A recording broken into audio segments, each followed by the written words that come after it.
Assalamualaikum warahmatullahi wabarakatuh. Bismillahirrahmanirrahim. Ashhadu an la ilaha illallah wa ashhadu anna Muhammadar Rasulullah. Allahumma salli ala sayyidina Muhammad wa ala ali sayyidina Muhammad. Rabbi shrah li sadri wa yassir li amri wahlul 'uqdatam min lisani yafqahu qawli. Amin. Bismillahirrahmanirrahim. Pada malam ini kami ingin mengkaji tentang hadis qudsi.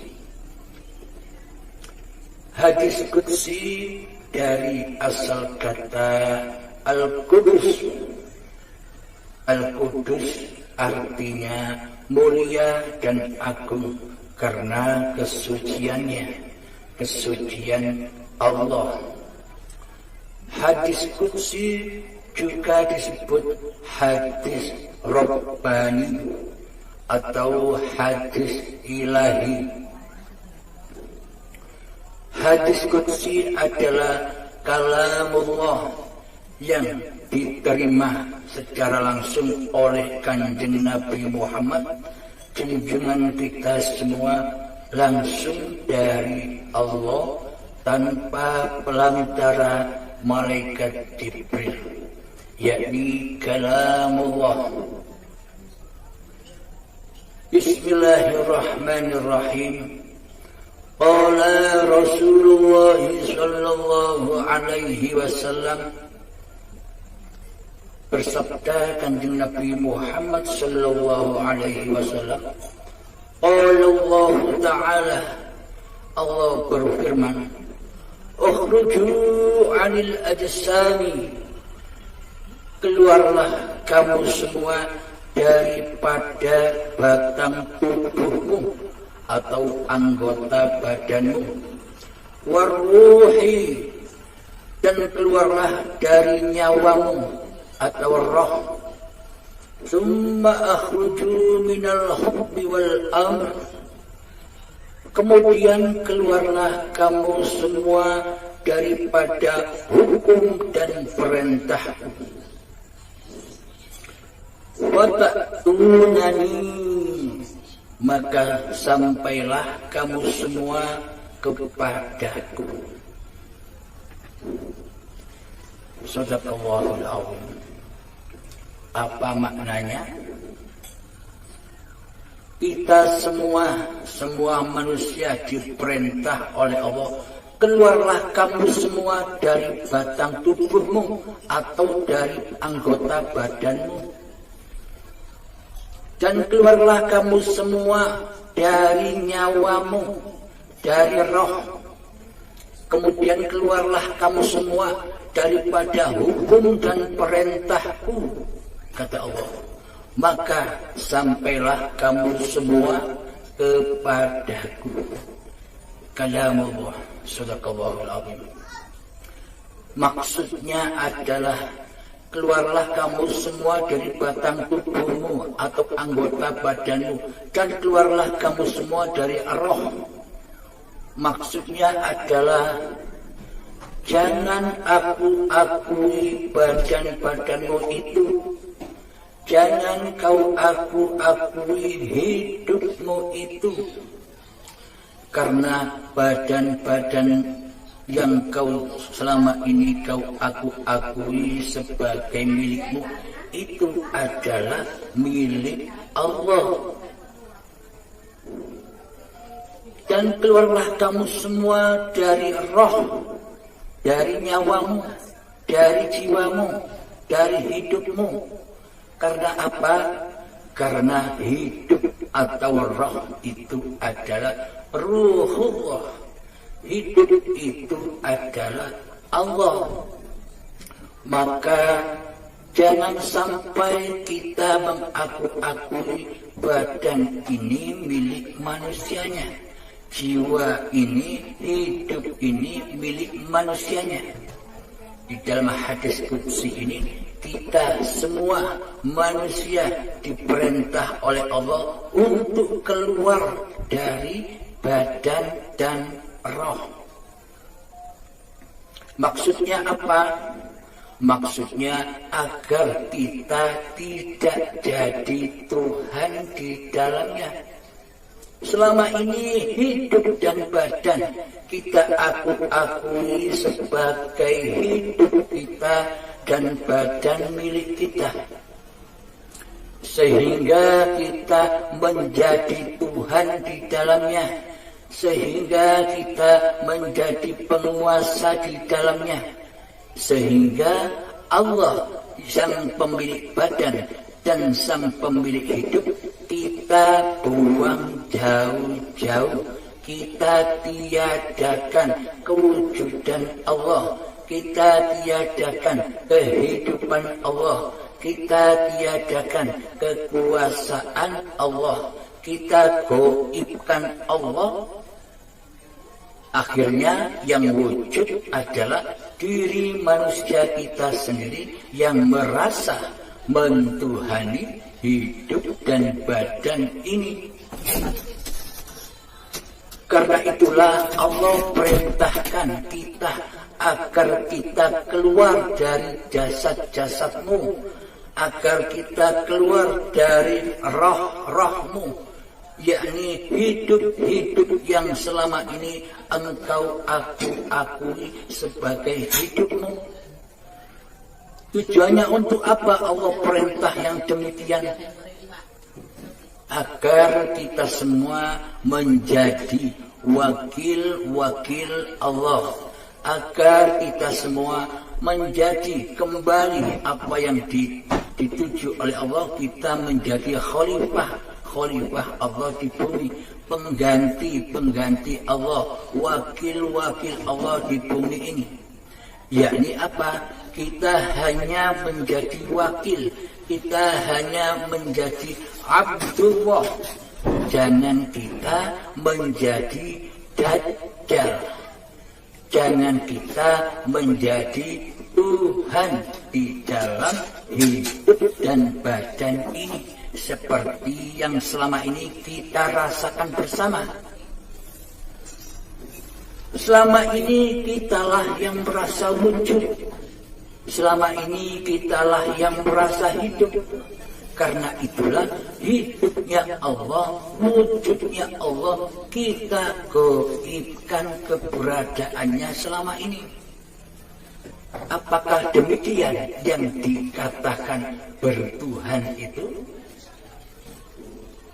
Coba kita tafakuri bersama di dalam hati yang terdalam. Selama ini kita tampil di dunia ini seakan-akan kitalah yang berkuasa atas tampilnya hidup dan badan yang selama ini kita akui sebagai milik kita.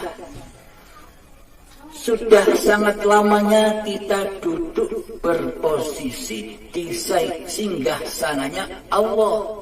Mestinya yang duduk di singgasana itu Allah, kok malah kita yang duduk di singgasananya Allah. Hidup, wujud, kuasa sudah kita akui sebagai wujud hidup dan kuasa manusianya. Padahal posisi manusianya hanya sebagai wakil saja, hanya sebagai wadahnya Allah saja. Jangan ikut-ikut jadi Allah di dalamnya. Tugas kita hanya menjadi abdun yang selalu tunduk patuh kepada perintah-perintah penguasanya. Akan tetapi selama ini kita bertolak belakang dari hukum Allah. Buktinya selama ini Allah kita tiadakan di hati kita. Allah kita gaibkan di hati kita, malah kita mewujudkan diri kita sendiri di hati kita, malah kita mengaku-ngaku bahwa hidup dan badan ini milik kita. Maka dari itu di hadis qudsi Allah perintahkan, ukhruju anil ajsami, keluarlah kamu semua dari batang tubuhmu, yakni dari badanmu, karena badan itu bukan milikmu. Waruhi, dan keluarlah kamu semua dari roh, dari nyawamu, dari hidupmu, karena hidup itu bukan kamu, bukan manusia yang hidup. Yang hidup itu hanya Allah, dan badan ciptaan Allah. Hidup dan badan inilah zahir batinnya Allah. Batinnya itu hidup, zahirnya adalah badan-badan yang dicipta Allah ini. Badan-badan inilah tanda bukti bahwa Allah itu wujud. Tanda bukti bahwa hidup itu wujud. Jadi hidup itulah yang laisa kamislihi syai'un.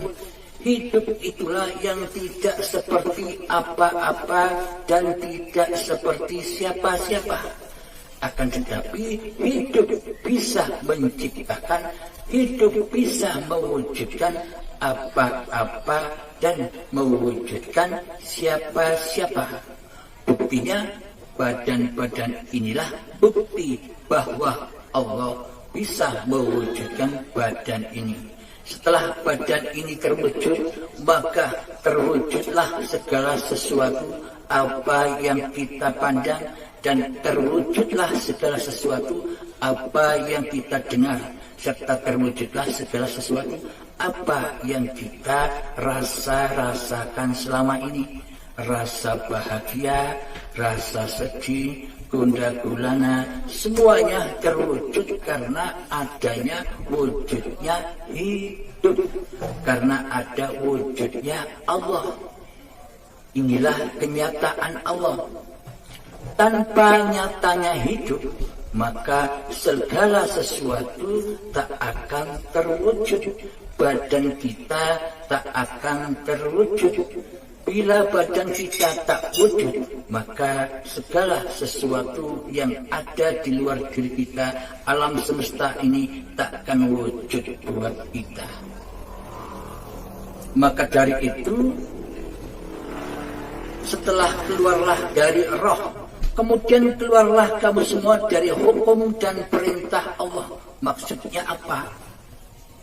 Hukum dan perintah Allah. Loh, kok malah kita diperintah Allah keluar dari hukum-hukumnya Allah? Kita diutus keluar dari perintah-perintah Allah. Apa maksudnya? Yang dimaksud, kita semua disuruh, diperintah keluar dari hukum-hukum dan perintah-perintah Allah. Yakni kita disuruh keluar. Maksudnya adalah kita tidak boleh mengaku-ngakui hukum-hukum dan perintah-perintah Allah di dalam hidup dan badan ini. Yakni apa? Yakni di saat kita masih duduk di syariat, kita duduk sebagai orang awam yang belum kenal Tuhan, maka saat itu hati kita buta akan Allah, buta akan siapa yang bernama Allah itu. Zat yang bernama Allah itu siapa? Kita buta. Sehingga selama ini kita berhukum dan kita menjalankan perintah, akhirnya jatuh kepada linafsi, yakni ibadahku hamba, perintahku hamba, sholatku hamba, puasaku hamba, hidupku hamba, badanku hamba, seluruhnya diakui oleh manusianya. Karena selama ini manusianya telah mensekutukan Allah dengan diri manusianya. Seolah-olah saja kita selama ini bertuhankan Allah, seolah-olah saja koyok-koyoke bertuhan, seakan-akan bertuhan, akan tetapi selama ini hati kita kufur, hati kita mendustai Allah, hati kita mensekutukan Allah dengan diri kita. Buktinya apa? Buktinya Allah gaib bagi kita selama ini. Allah tiada bagi kita selama ini. Allah tidak hadir di hati kita selama ini sebagai Tuhan. Yang hadir selama ini, yang wujud selama ini di hati kita kan diri kita sendiri yang merasa mentuhani hidup dan badan ini selama ini. Kita sholat seolah-olah diri kitalah yang bisa sholat, kita ibadah seolah-olah kitalah yang bisa ibadah, kita bekerja seolah-olah kitalah yang mampu bekerja, kita mengaji, kita sholawatan, kita berzikir, seolah-olah semua perbuatan dan kekuasaan diri kita sendiri selama ini. Akhirnya hati pulang rojiun kepada hamba. Maka ketika hati kita berpulang kepada hambanya yang merasa melakukan, hambanya yang merasa berkuasa melakukan semua itu, maka inilah amal yang fana, amal yang hancur lebur. Jadi jangan kita andalkan amal-amal yang sedemikian rupa ini, tak akan sampai kepada Allah, karena seluruh amal itu hingga sejak dimulai akil balik sampai setua ini, seluruh amal-amal ibadah kita jatuh ke alam yang fana.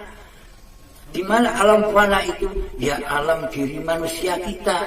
Selama kita masih berkuasa atas hidup dan badan ini, maka fanahlah seluruh amal ibadah kita.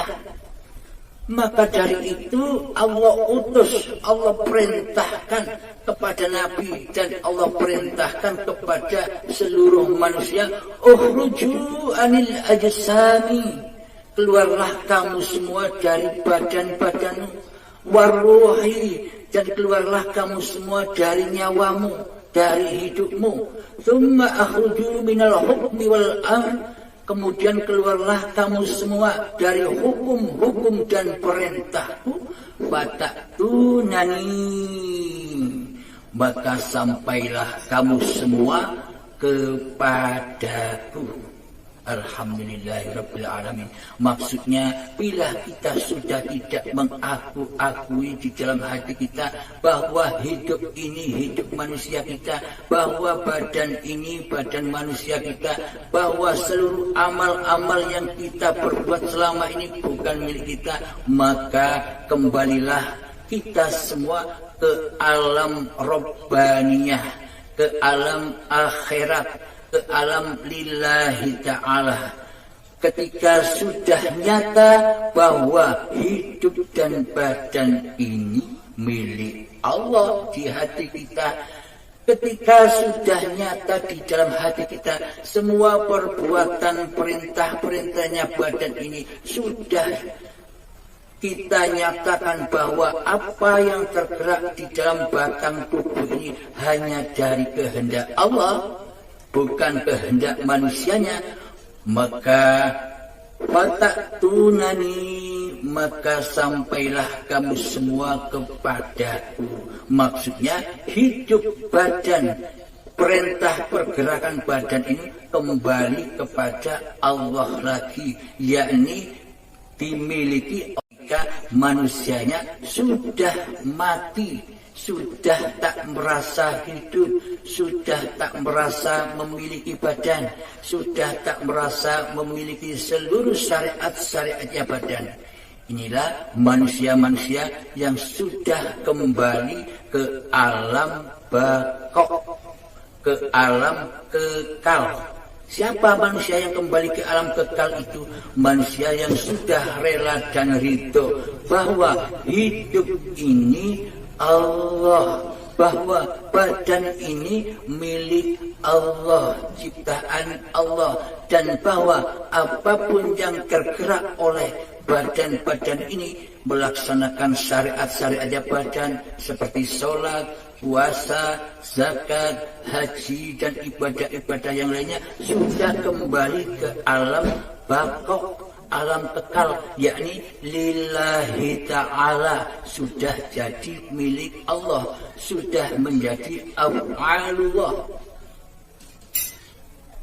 Alhamdulillahirabbil alamin. Inilah cuplikan hadis qudsi yang kita kaji malam ini. Semoga kita semua dipahamkan oleh Allah Ta'ala. Semoga Allah selalu membimbing hati kita semua. Semoga Allah memudahkan perjalanan kita semua menuju rojiun kepada Allah Ta'ala. Akhirul kalam. Assalamualaikum warahmatullahi wabarakatuh.